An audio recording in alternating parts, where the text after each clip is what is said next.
Hello, this is Fuki from Coin Ludens.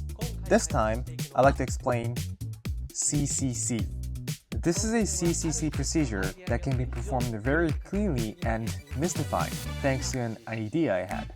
Moreover, the coin and the ribbon can be handed over, and no shells or extra coins are used.